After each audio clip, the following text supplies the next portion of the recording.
Good afternoon to this press conference on the occasion of the Permanent Forum on Indigenous Issues. More than 1,000 representatives of Indigenous peoples from all corners of the world are coming together this week and next for the 18th session of the forum.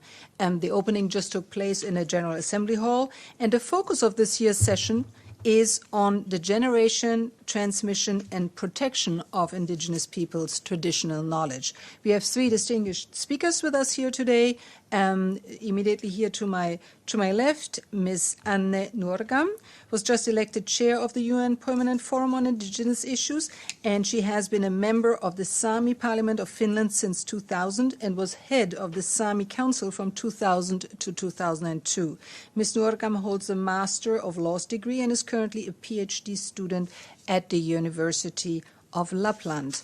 Next to her, Dr. Cristiana Pasca-Palmer, the Executive Secretary of the UN Convention on Biological Diversity. Prior to this appointment, Dr. Pasca-Palmer served as the Minister of Environment, Waters and Forest of the government of Romania. She has over 20 years of experience in global policy making and in coordinating the implementation of environmental and sustainable development policies at the national and international level. Henrietta Marrie from Australia is an Aboriginal Indigenous rights activist from the Yidinji tribe.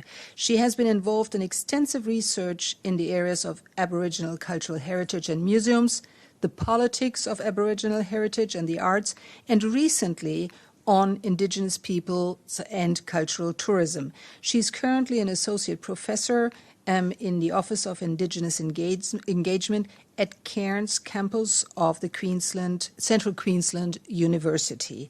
If I may first invite Anne to make her brief introductory remarks, followed then by Cristiana and Henrietta, and then, of course, the floor will be open for questions. Thank you. Thank you. And the special theme of this year of the forum is Indigenous peoples' traditional knowledge, generation, transmission, and protection. And this theme is the continuation from the last year's theme, which was lands, territories, and natural resources of the Indigenous peoples. So our aim is to discuss about the connection of the traditional knowledge to the land, which is vital to the survival of the Indigenous peoples worldwide. And often the global histories of colonialism, exploitation, and dispossession continue to undermine and undervalue our traditional knowledge. And therefore it is important that we understand the past and seek reconciliation to redress the wrong or the violations of the human rights of Indigenous peoples. And the key importance is for the Indigenous peoples is the right to the self-determination, which is enshrined in Article 3 of the UN Declaration on the Rights of Indigenous Peoples. And also the principle of non-discrimination is one of the most important principles when it comes to the protecting Indigenous peoples. And the Declaration on the Rights of Indigenous Peoples reaffirms the collective right of Indigenous peoples to life of freedom, peace, and security as distinct peoples. And I think, I believe that the Permanent Forum is now available to provide advice and expertise to bring issues of Indigenous peoples into ongoing discussion on peace and security in the global agenda. I believe that we need to give more attention to peace and security, especially considering that many Indigenous peoples live in near areas of conflict, current, or emerging. And there is increasing tension and rising levels of violence surrounding traditional Indigenous land territories and resources. And especially these tensions, they harm our women and girls.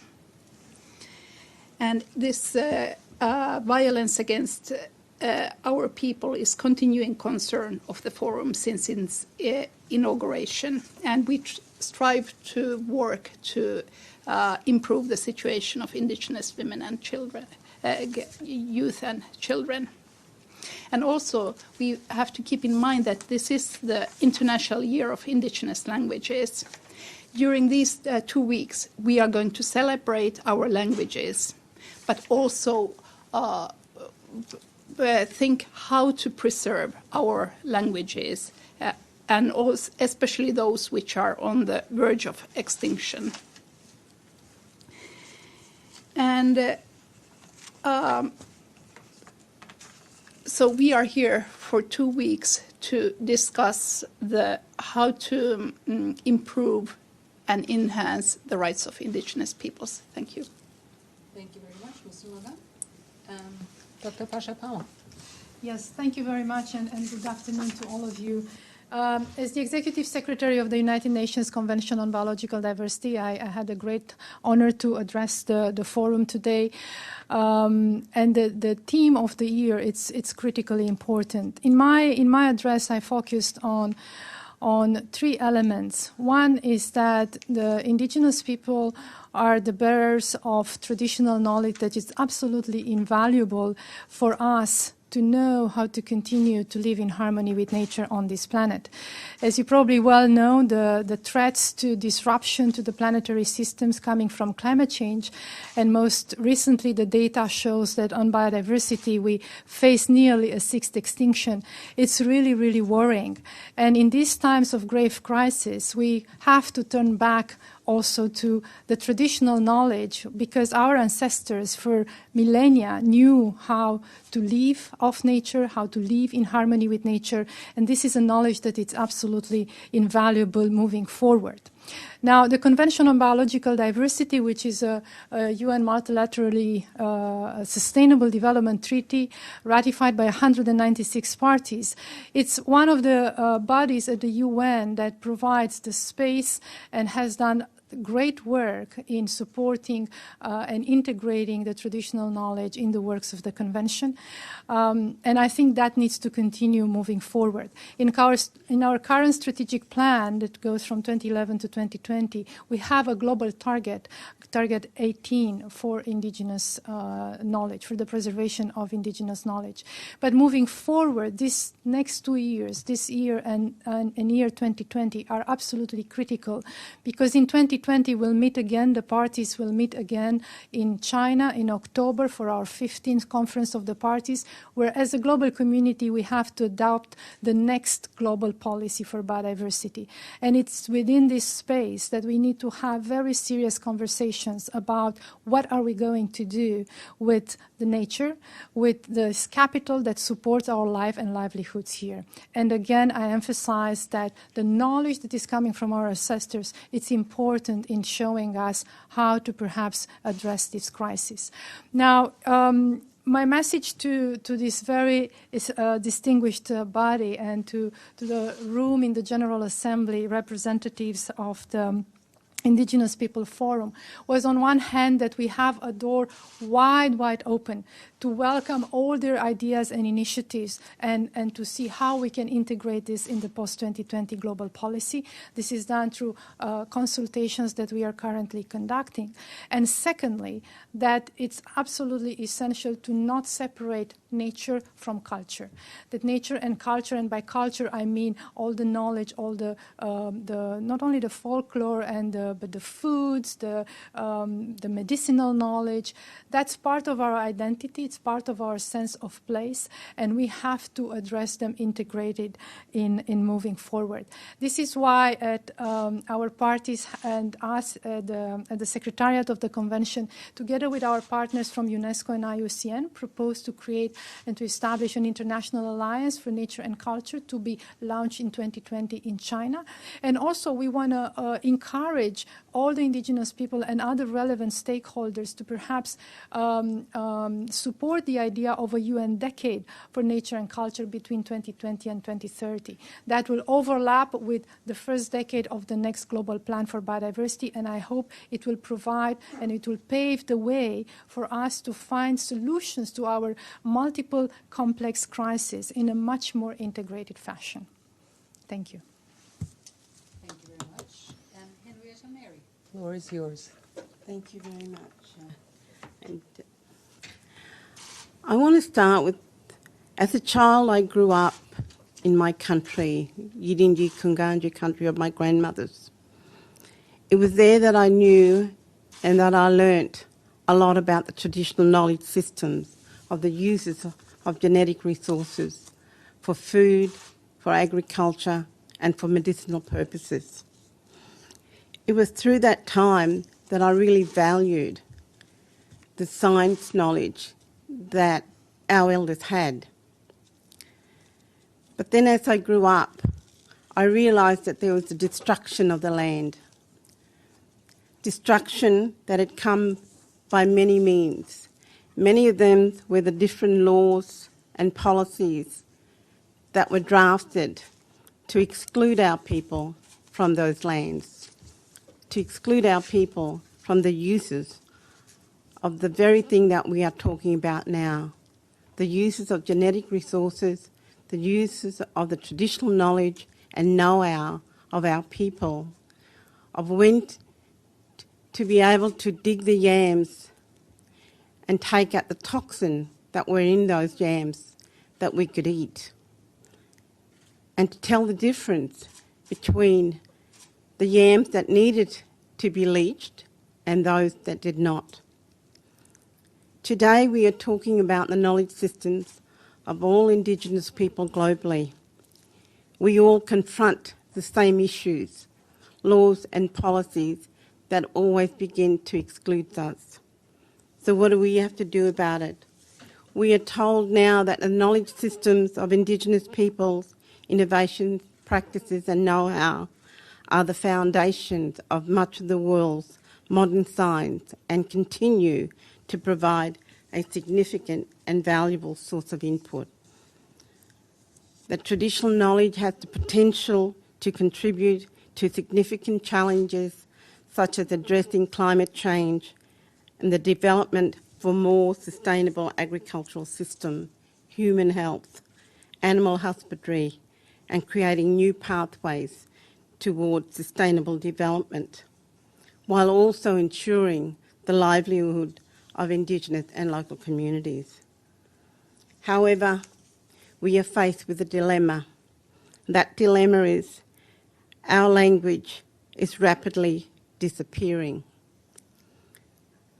How can we continue to ensure that our language survives? The knowledge systems and their transmissions are closely linked to Indigenous languages, which accounts for the majority of the world's existing linguistic diversity. From the 6,900 languages, more than 40% are in danger of extinction.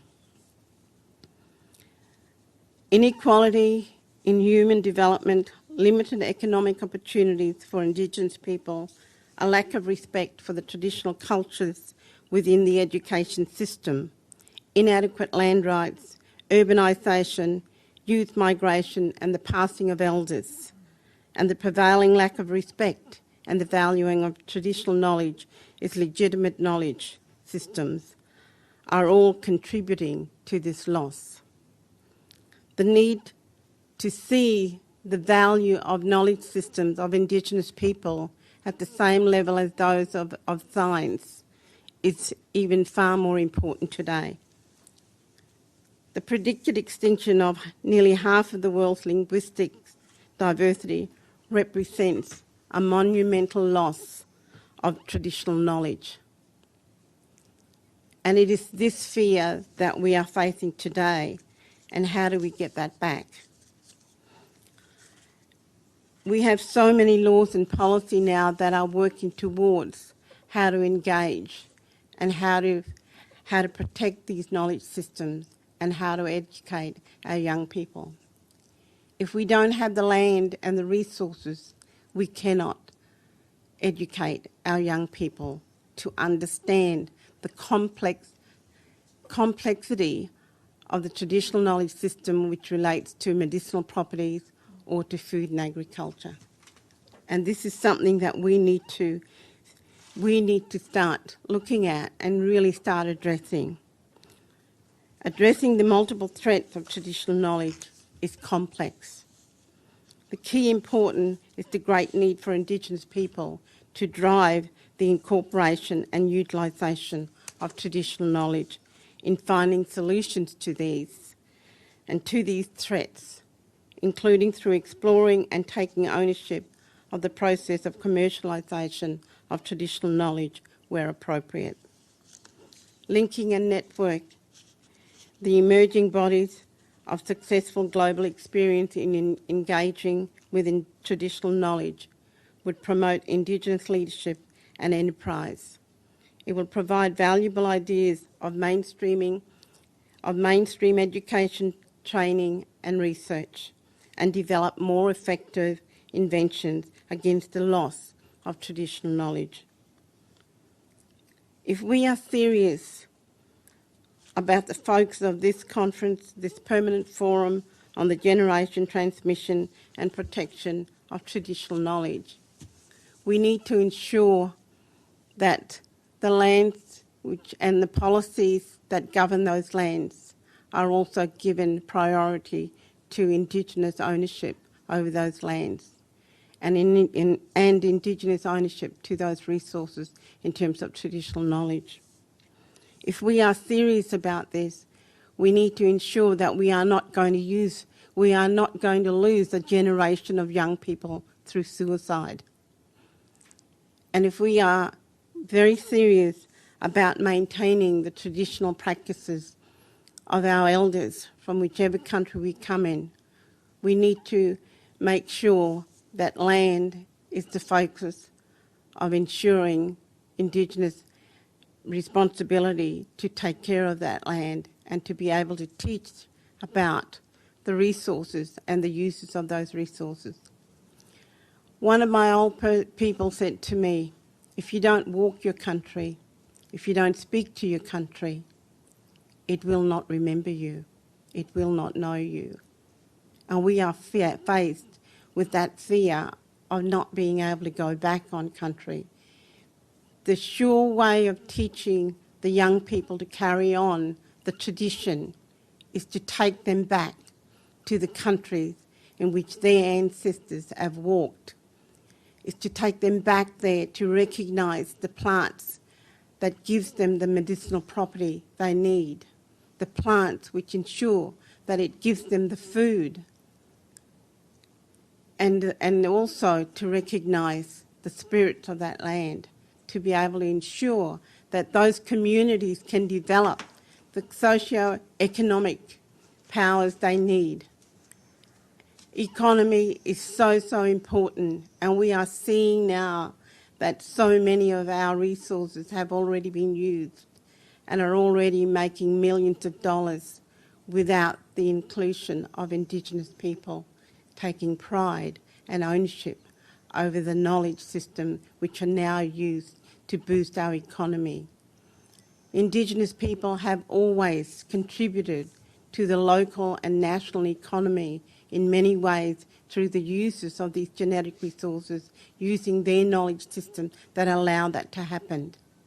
We are now in very serious state where we do need to look at the kind of benefit sharing arrangement that needs to happen with these communities to ensure that they have the resources and they are empowered to carry on with the tradition that is so ancient and continues today.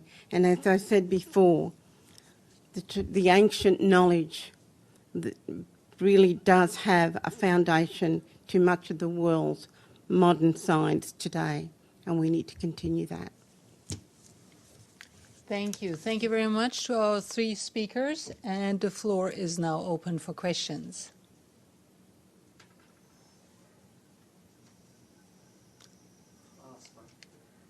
Please. We've heard about great challenges, great opportunities from each of the speakers, and the opportunity centres around more effective participation of Indigenous people, and there were suggestions made in the speeches this morning which I thought were very interesting along those lines, and so I was wondering if each of the speakers wanted to add something about how some of the specifics way forward that they think will help promote Indigenous participation in this forum, in the CBD and at national level. Thank you. Would each of you briefly want to address this? Anne? Thank you. If we start in general, thinking about the more effective participation of Indigenous peoples in the whole of the UN system, I think that the resolution, the General Assembly resolution stating that Indigenous peoples should have a special status within the UN it should be implemented, and we are very pleased that the PGA has taken the lead of the work, and we hope that more Indigenous peoples start thinking also ways how to enhance their participation through their own institutions, their own parliaments, how to get special status for the Indigenous peoples. And it is not just the GA and the core system of the UN, but different UN agencies which should have Indigenous participation. And the CBD is a good example for other UN agencies to take a model of and use the same model. Of course, there are minor improvements possible, as in all systems. And I think that this recent initiative of nature, what was it called? International Alliance for Nature and Culture is a good one. And I hope that Indigenous peoples are developing it together with you in hand. So I appreciate that initiative. Thank you. Cristiana, you want to add to that? Yes, thank you very much. And indeed, the Biodiversity Convention, it's one of the probably spaces in the UN that welcomes with open heart and open arms the Indigenous community.